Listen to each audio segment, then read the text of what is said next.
السلام علیکم، میں ملک ریاض ہوں۔ آپ یوٹیوب چینل دیکھ رہے ہیں۔ ایک دن حضور نبی مکرم صلی اللہ علیہ وآلہ وسلم نے پیغام بھیجوایا تمام صحابہ کرام کو کہ سب کو مسجد نبوی میں جمع کریں۔ تو جب سب لوگ جمع ہوئے تو دو لوگ بظاہر حضور نبی مکرم صلی اللہ علیہ وآلہ وسلم کو سہارا دے کر جو ہے نا وہ اپنے حجرہ مبارک سے مسجد نبوی کی طرف لے کے آئے۔ جب حضور پاک آ کر مسجد نبوی کے محراب پہ تشریف فرمائے تو آپ نے اعلان فرمایا کہ اے مومنو، آج میں نے آپ کو کسی آیت کو سنانے کے لیے نہیں بھجوایا، کیونکہ عموماً آپ کا معمول مبارک یہ ہوتا تھا کہ اگر کوئی نئی آیت نازل ہوتی یا کوئی اور اس طرح کا حکم خداوندی نازل ہوتا تو آپ سب کو جمع کرتے اور وہ اللہ کا حکم سناتے اور وہ حدیث پاک ہی سناتے۔ لیکن آج حضور نے فرمایا کہ آج میں نے آپ کو کوئی حدیث سنانے کے لیے یا کوئی قرآنی آیت بتانے کے لیے میں نے آپ کو نہیں بلایا، بلکہ اللہ تعالیٰ نے فیصلہ کر لیا ہے۔ اللہ تعالیٰ نے یہ فرمایا ہے مجھ سے کہ میں اپنے بندے سے ملاقات کا مشتاق ہوں، میں اپنے بندے سے ملنا چاہتا ہوں۔ اب بندے کی مرضی ہے کہ وہ آنا چاہے تو اس کی مرضی ہے، اور وہ نہ بھی آنا چاہے، اس دنیا میں رہنا چاہے تو بھی اس کی مرضی ہے۔ لیکن اللہ کے بندے نے یہ فیصلہ کیا ہے کہ اب وہ اللہ کی ملاقات کے لیے جائے گا۔ تو مطلب یہ حضور نے اپنی وفات کا اعلان فرمایا کہ اب میرا وقت وصال قریب ہے۔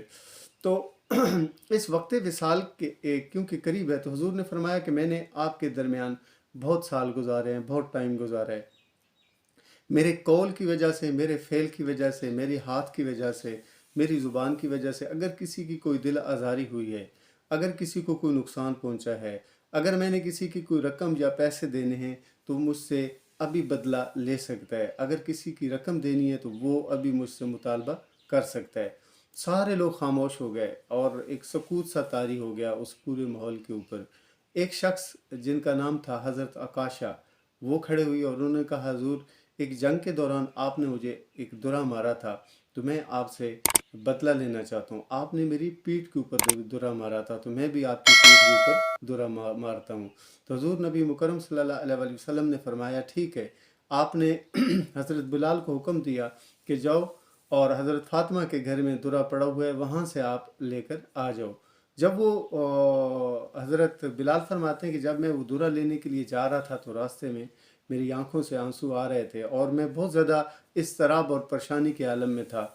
جیسے ہی میں نے دروازہ کو کھٹکھٹایا، دروازہ ناک کیا تو مجھ سے پوچھا گیا کہ آپ کون ہو؟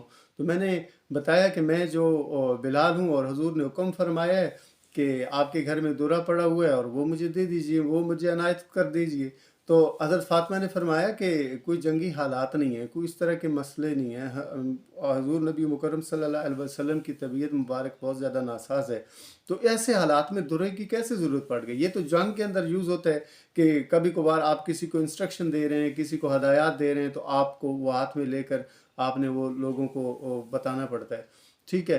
تو انہوں نے پھر حضرت بلال سے نہ چاہتے ہوئے بھی انہوں نے وہ سارا واقعہ سنا دیا جو مسجد نبوی میں پیش آیا۔ تو حضرت فاطمہ بہت زیادہ اس بات پہ پریشان ہوئی اور بہت زیادہ رنجش ہوئی ان کو۔ انہوں نے کہا جی ٹھیک ہے، آپ میرے دو صاحبزادوں کو بھی ساتھ لے جائیں اور حضرت عکاشہ کو کہیں کہ میرے والد صاحب کے بدلے ان سے جو ہے نا وہ بدلہ لے لے۔ جب وہ ان بچوں کو بھی لے کر اور وہ درہ بھی لے کر مسجد نبوی میں دوبارہ داخل ہوئے تو حضور نبی مکرم صلی اللہ علیہ وآلہ وسلم نے فرمایا کہ آپ، مجھے پتہ ہے کہ فاطمہ نے کیا کہہ کر بھجوایا، لیکن آپ نے ان شہزادوں کو سائڈ پہ بٹھا دیں اور حضرت عکاشہ کو وہ درہ پکڑائیں۔ اور حضرت عکاشہ کو جب وہ درہ ملا تو وہ جب چلے نا حضور کی جانب تو پہلے کسی نے نا ان کے پاؤں کو پکڑا، وہ پاؤں پکڑنے والے حضرت ابوبکر صدیق تھے۔ انہوں نے کہا اے عکاشہ، بھی اشارہ کیا کہ اے عکاشہ میرے سے بدلہ لے لو، مجھ سے جو کچھ چاہتے ہو کر لو، لیکن حضور کے ساتھ آپ ایسا نہ کرو۔ تو حضور نبی مکرم صلی اللہ علیہ وسلم نے فرمایا نہیں ابوبکر، اس کو آنے دیجئے۔ اس کے بعد پھر کہتے ہیں جی کہ میرا پاؤں ایک اور شخص نے تھاما اور جن کا نام تھا حضرت مولا کائنات علی مرتضیٰ۔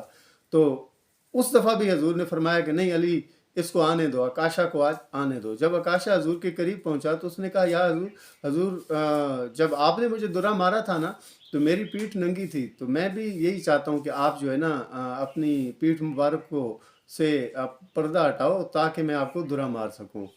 تو جب ایسا ماحول آیا تو سب لوگوں کو بہت زیادہ پریشان اور اضطراب اور عجیب سی کیفیت میں تھے. تو جب حضور نے اپنا کپڑے مبارک جو تھے وہ پیٹھ مبارک سے اٹھائے تو حضرت عکاشہ جو ہے حضور کے ساتھ لپٹ گئے.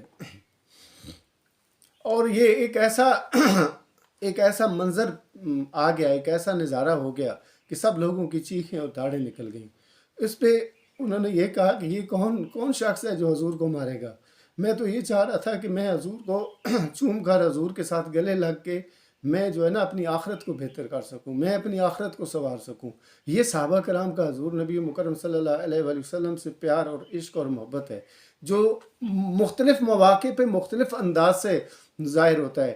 پھر حضور نبی مکرم صلی اللہ علیہ وسلم نے فرمایا کہ اگر کوئی جنتی کو دیکھنا چاہتا ہے تو میرے عکاشہ کو دیکھ لے.